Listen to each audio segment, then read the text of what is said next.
Is my screen visible now, at least? Yes, ma'am. Okay. So, in the previous class, we had discussed regarding how to analyze the slope and deflection using moment area method. So, for the cantilever as well as simply supported beam, we had discussed. So, today we'll be discussing how to analyze the slope and deflection using the another very important method that is called as conjugate beam method. So, conjugate beam method is a method wherein we are going to create an imaginary beam which is same dimension as that of which is having the same dimension as that of the original or the real beam. So but as in case of loading condition at any point on the conjugate beam, it is equal to the bending moment divided by EI. So as in case of moment area method, which we were solving for the slope and deflection, we were doing the bending moment calculation, and then we had sketched for the bending moment diagram. Finally, that bending moment diagram, what we had done, it would be divided by EI, that is M by EI method we had done. But as in case of conjugate beam method, the same real beam we are going to take, and then we will create that as a imaginary beam. Okay, so that imaginary beam will be again subjected to same amount of the external load, same amount of external load with same dimension as that of the real beam what we have in the practical scenario. Okay, so but here instead of calculating the slope and deflection for the real beam, we are going to calculate the slope and deflection for the assumed or the imaginary beam, that is nothing but the conjugate beam. So basically we have these differences. So first thing is that real beam, if at all, if it is a cantilever beam wherein one end is fixed and one other end is free, as in case of fixed support, in case of real beam, if at all, if there is a fixed support over here, so as in case of conjugate beam, you will be having the free end. So suppose if I just take an example of a cantilever beam, AB. So wherein A is a fixed end and B is a free end. So that is a real beam. But as in, if you want that real beam to be converted as a cantilever beam, then A will be treated as the free end. A will be treated as the free end. Whenever there is a fixed support, the conjugate beam will be the free end. So second condition is that if the real beam is the free end, if the real beam is considered to be as a free end, then the conjugate or the imaginary beam will be taken to be considered as the fixed end. So as I said, as in case of example of the cantilever beam, as in case of B support, wherein it is a free end. So that end will be considered to be as a fixed end. That end will be considered as a fixed end. So you can just observe over case 3 here. Case 3, it is the hinge support. Hinge support. So if at all, if there is a hinge support as in case of real beam, as in case of real beam, then there will be same support without any change as in case of conjugate beam also. Hinge support remains as hinge support itself in case of conjugate beam also. Okay, so next thing, if at all, if there is any like intermediate support which is having hinged nature, means if at all, if you just take an example of a continuous beam. What do you mean by continuous beam? Continuous beam is the one wherein it is having more than two simple supports. So suppose you have three supports, A, B and C, wherein all the three supports like A and C are simple support and B is a hinge support. Suppose if I just take that into consideration.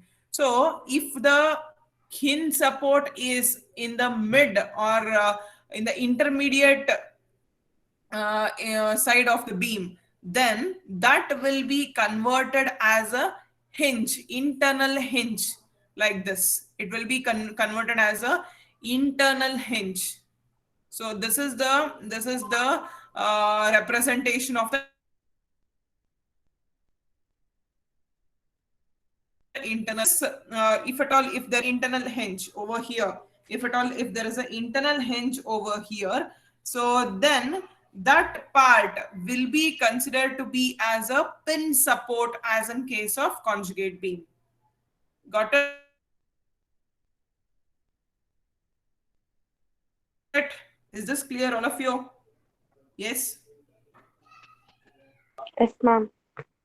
Okay. So as in case of conjugate beam, as I said, that conjugate beam is an imaginary beam which is same as span as that of the original beam, which is loaded with M by EI diagram, such as shear force and bending moment at a section will represent the rotation and deflection.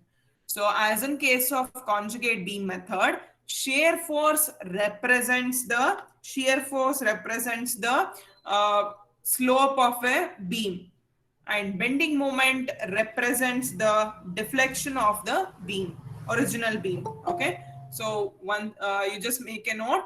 As in case of conjugate beam method, shear force represents the rotation or slope at this at a particular section, as in case of original beam or real beam, but the bending moment at a section will represents the deflection of the particular section, as in case of original beam or real beam. Is it clear, all of you? Shall I proceed? Shall I proceed? Yes, ma'am. Yes, all of you. Okay. Yes, ma'am. So I have a numerical over here.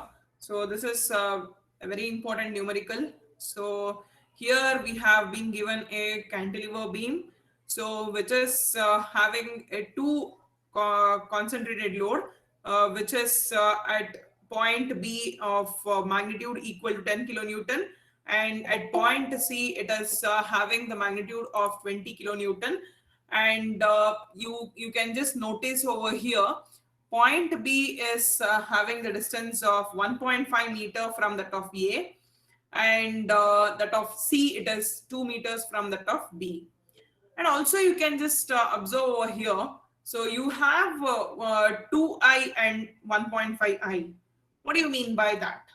So if there is any difference in the moment of inertia is a very basic factor for distinguishing the geometrical shape of a structure. Okay, so if at all, if there is a same I, that is EI value, if at all, if it is same throughout the section, then it represents the I value. If it is same throughout the section, then it represents the section is made as the same geometrical structure throughout. Means, for example, if the cross section is rectangle, so throughout the section it will be of the rectangular cross section. Okay, so as in this case, so first between A to B it is 2I, and B to C it is 1.5I. Means there is a difference in the geometrical shape or the geometrical dimension of a structure.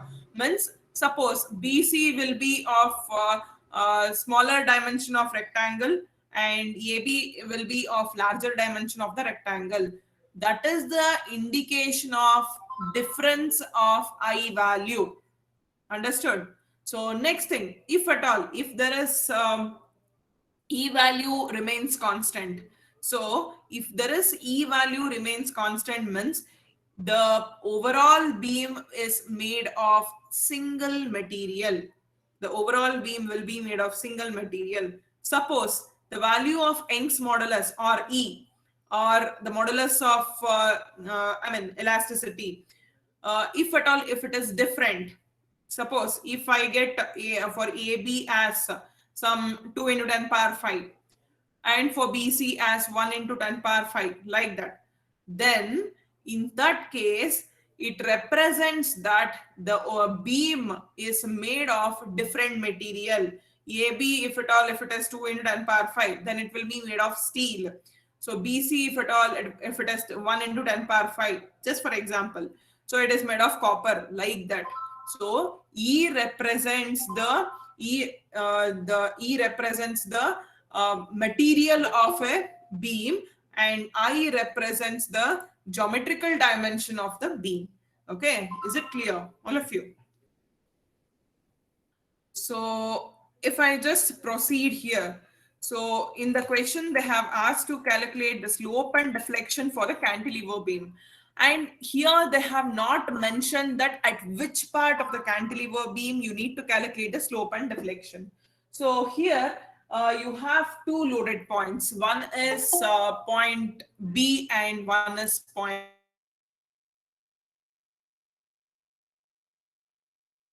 calculate the slope and deflection. It is understood that you are supposed to calculate at the two loaded point also. Ma'am, voice is breaking, ma'am. Is it clear now? So if you have to calculate the slope and deflection for a cantilever beam, here they have not mentioned that at which part you are supposed to calculate. So if they have not mentioned to calculate at which part, means you are supposed to calculate at all the loaded points the slope and deflection values. Is it clear, all of you? Yes, ma'am. Yes. Okay. Shall I proceed? Yes, ma'am. Yes, ma'am. So the first important step over here is you need to sketch for the conjugate beam and real beam bending moment diagram. So first and foremost thing is that you have two loads over here. So one is 20 kilonewton and one more is 10 kilonewton. So first this diagram here, this second diagram, it represents the bending moment diagram for the real beam. So I just start from point C of magnitude equal to 20 kilonewton. So moment is nothing but force into perpendicular distance. So force is 20 kilonewton and perpendicular distance is 2 meters. That is bending moment at point B with reference to 20 kilonewton. That is 20 into 2. 20 into 2 represents 40 kilonewton meter. So 20 into 2 will be 40 kilonewton meter. So next, since it is in the clockwise direction, So here we are going to take, as per our sign convention, clockwise direction. If you are going to consider from right hand side, then it is considered to be as a negative variation. Hence, it is drawn below the baseline. So it is 40 kilonewton meter. So the next point is point A, where we need to calculate the bending moment bending moment value. So your previous to point A, you have 2 points. One is point B carrying the load of 10 kilonewton and point C, which is carrying the load of 20 kilonewton. So if I just proceed over here, so 20 into 3.5, 2 plus 1.5, it is 3.5, and 10 into 1.5. So both are in the clockwise direction. Hence, you are supposed to take it as a negative variation. So if I just add that, I'll get the value as 85 kilonewton meter. So this is all about sketching of the bending moment diagram for the real beam. Okay, so I have just joined this with the linear variation. Why? Because it is due to the action of the concentrated load. Okay, so is this clear, all of you? The second sketch. Yes, ma'am. Okay, so next, coming on to this step. This is a very important step over here.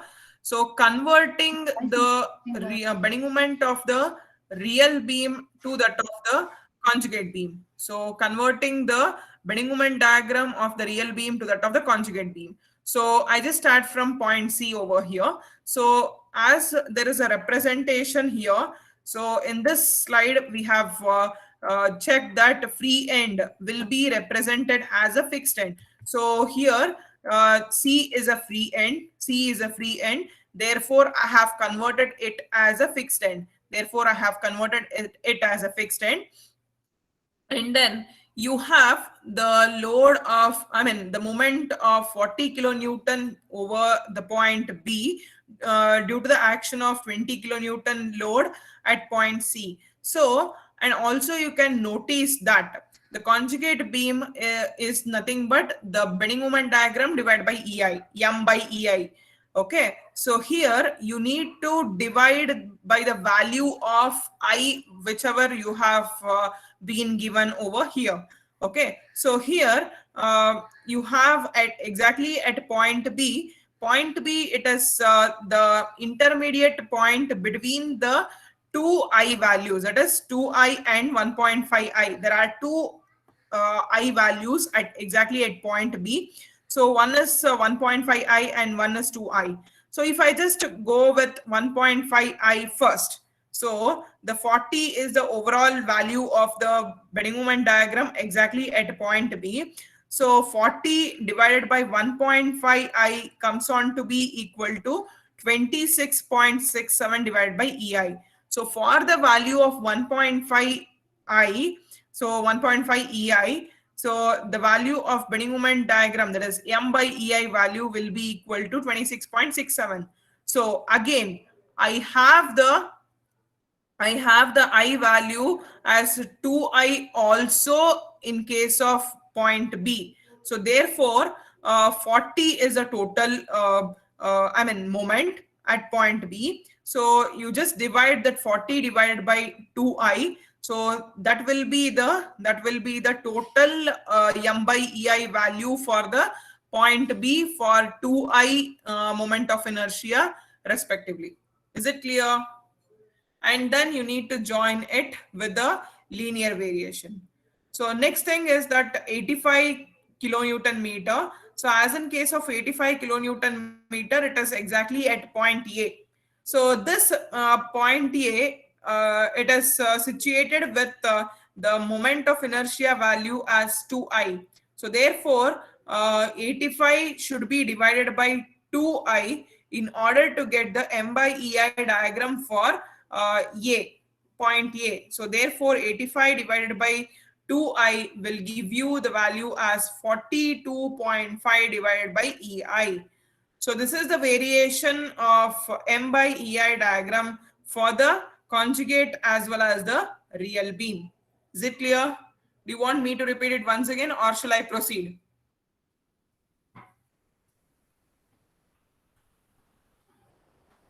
Proceed, ma'am. Shall I proceed? Only one Yes, ma'am.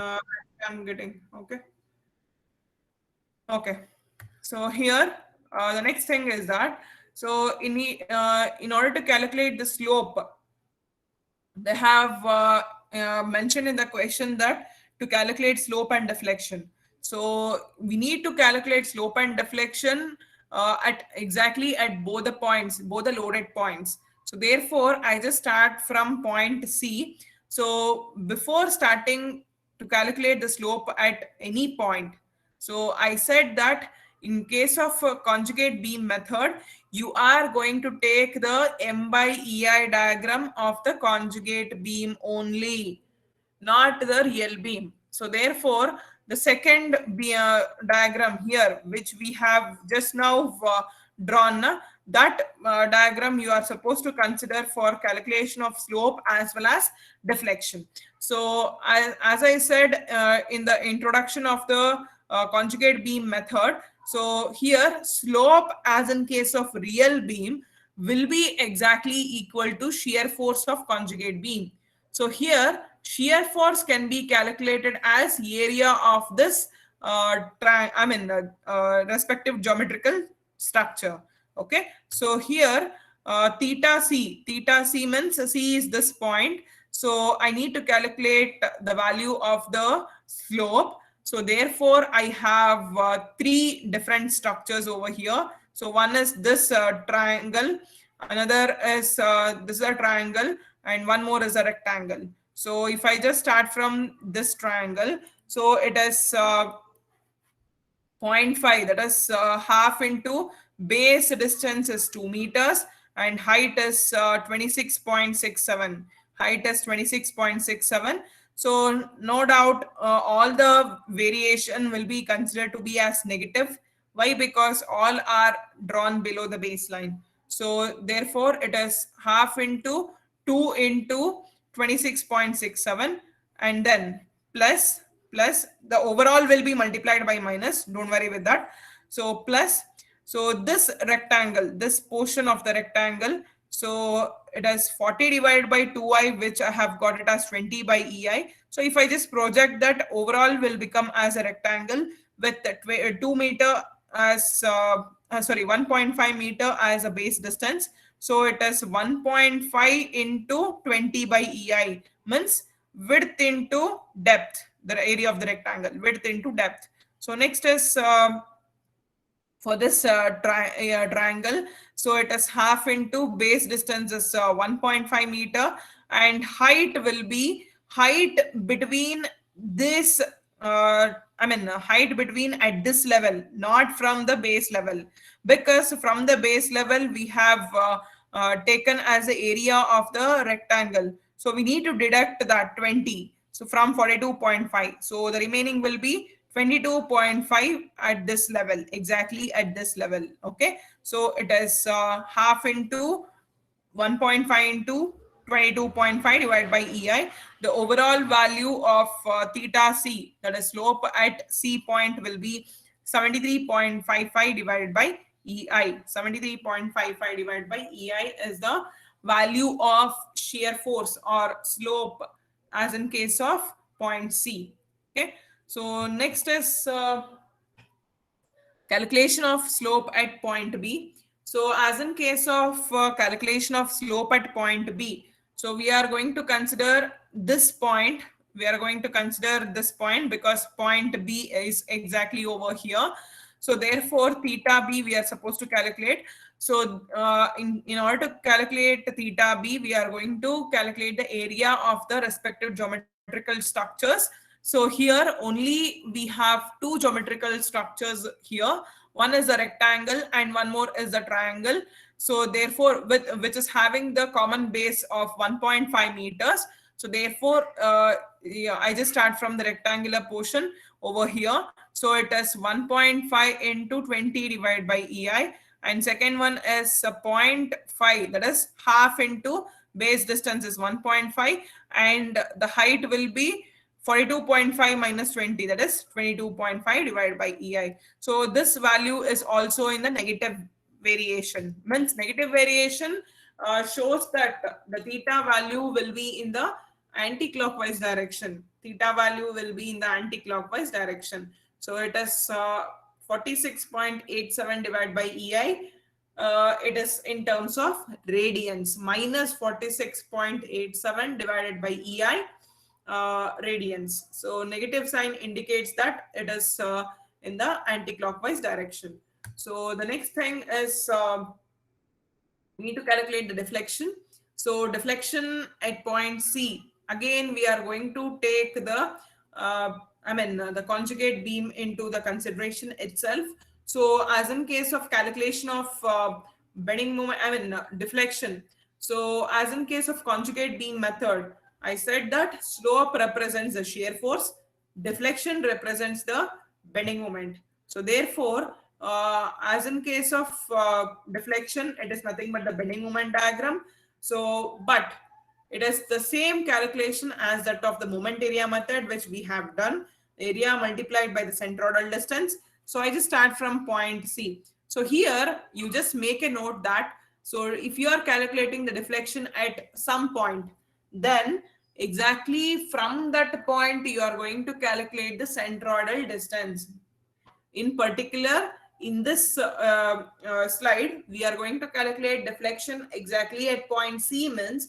So you are going to take the centroid from point C itself. You are going to consider the centroid from point C itself. So therefore, so I just start from point C here. So I have three geometrical structures, one with a triangle of 2-meter base, and one is a rectangle of 1.5-meter base, and one more is a triangle with again 1.5-meter base. All are in the negative variation. Okay, so if I just proceed here, starting from this rectangle triangle, it is half into base will be 2 meters and height is 26.67 divided by EI. And one more thing, this is multiplied with the centroidal distance. So centroidal distance will be from C point. So therefore, this for this triangle, if I just consider centroid from this point, so this will be the longer side. So therefore, it will be 2/3 of the base. So 2/3 of the base distance is 2 meters. So therefore, it is 2/3 multiplied by 2 will be the value of area and centroid for the first triangle. So coming on to the second sketch, so it is the rectangle. So as you all know that the area of the rectangle will be, the width into the depth. So width is 1.5 meters from here to here, and the depth is 20 by EI, 20 by EI. So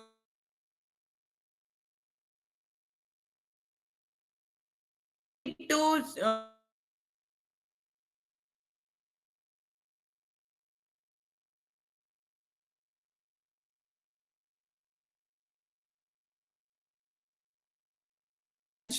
So therefore, horizontal dimension, we have 1.5 meters. So it is 1.5, half of 1.5 is 1.5 by 2. We'll get at this point exactly. But our reference point is C point. So therefore, add the remaining distance. So 1.5 by 2 plus the remaining distance is 2 meters. So this is the calculation of area and centroid for the second sketch.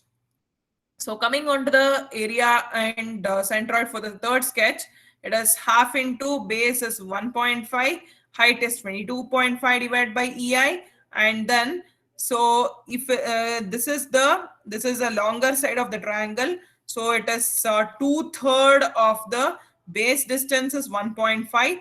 So you'll get the value until this point, that is until the point B you will get. So you need till C. Therefore, you are supposed to add the remaining distance of the span. So that is 2 meters. So after all simplification, you will get the value of deflection at point C as 168.68 divided by EI. 168.68 divided by EI. So this is all about calculation of deflection at Ma'am, point ma'am, C. this is a negative variation, no, ma'am. So it's a minus 168.68, ma'am. Yeah, it has a negative variation. At the starting of the calculation itself, I have said because it is going below the baseline. So all the things here, it should be a negative value.